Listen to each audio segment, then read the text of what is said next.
Hebdo africain, notre rendez-vous hebdomadaire en partenariat avec le Timbuktu Institute. Chaque mercredi, nous recevons des experts sur les questions stratégiques pour le continent africain. République démocratique du Congo, après les élections, la réconciliation, c'est le thème de notre premier hebdo africain en cette nouvelle année 2024.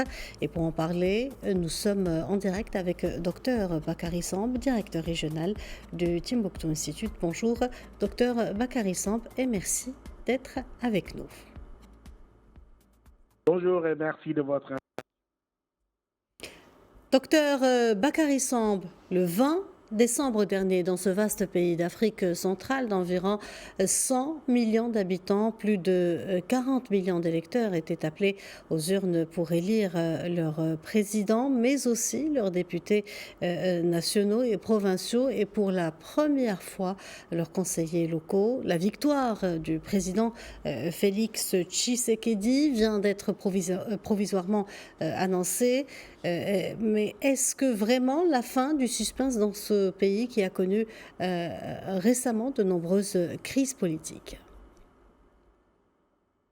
À dire, parce que vous savez, avec un taux de participation moyen de 43% des inscrits selon les chiffres de la Commission électorale nationale indépendante, qui sont quand même à confirmer par la Cour constitutionnelle, le président sortant Tshisekedi au pouvoir depuis 2019 est largement en tête face à l'ancien gouverneur du Katanga, Moïse Katumbi, qui est à 18% et poussière. Il faut rappeler que c'est un scrutin à un seul tour, pour lequel Martin Fayulu est candidat malheureux en 2018 et à 5,33%, et même l'ancien Premier ministre de 2008 à 2012, Alphonse Musito, n'obtient qu'aujourd'hui 1,12%. Le célèbre docteur Mukwege, qu'on connaît comme prix Nobel de la paix, à l'instar de beaucoup d'autres, n'atteignent même pas les 1%. Mais la réélection de Tshisekedi reste controversée pour l'instant, comme toutes les élections dans nos pays, parfois à raison d'énormes dysfonctionnements, et une autorité de l'Église parlait déjà de désordre organisé. Il y a d'énormes contestations, mais je pense que cela apporte à grande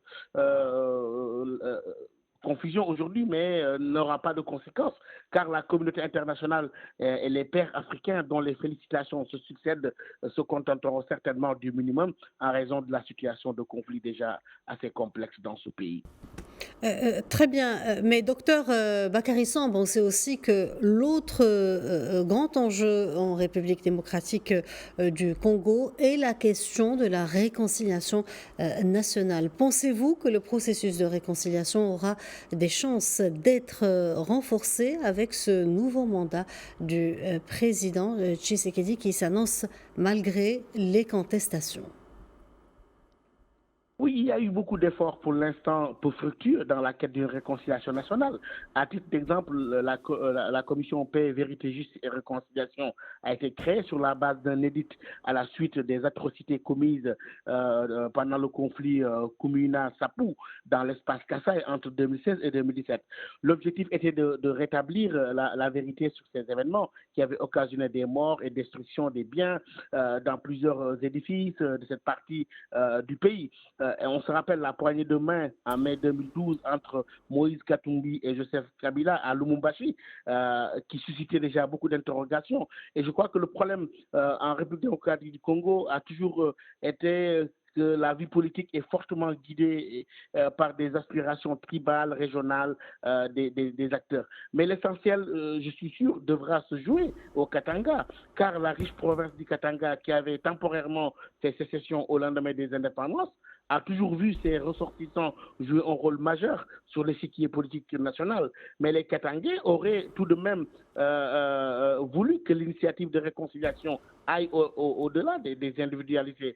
Le rôle de l'Église, c'est vrai, nourrit beaucoup d'espoir, mais même si la demande de réconciliation, cette démarche engagée par l'Église a rencontré quelques succès auprès des Katangais, beaucoup regrettent que ce dialogue ait été toujours et jusqu'ici éclipsé par les divergences personnelles, parfois loin des intérêts nationaux. On sait que les questions sécuritaires préoccupent aussi Kinshasa avec des séries de rébellions, mais aussi depuis peu des incursions terroristes. Finalement, la République démocratique du Congo est-elle à même de faire face toute seule à ces défis ou faudrait-il une plus grande mobilisation régionale, voire continentale? La RDC Congo a vraiment besoin d'être soutenue.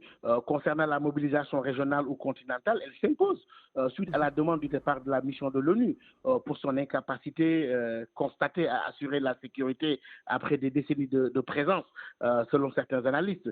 Ce qui rappelle la situation de l'amunissement du Mali. La question demeure maintenant, qui va combler le vide? Il y a d'un côté les voisins stables avec des armées fortes, l'Afrique du Sud, le Rwanda, dont l'intervention est problématique, l'Ouganda ou l'Angola, qui ont tous eu à convoiter les énormes ressources congolaises.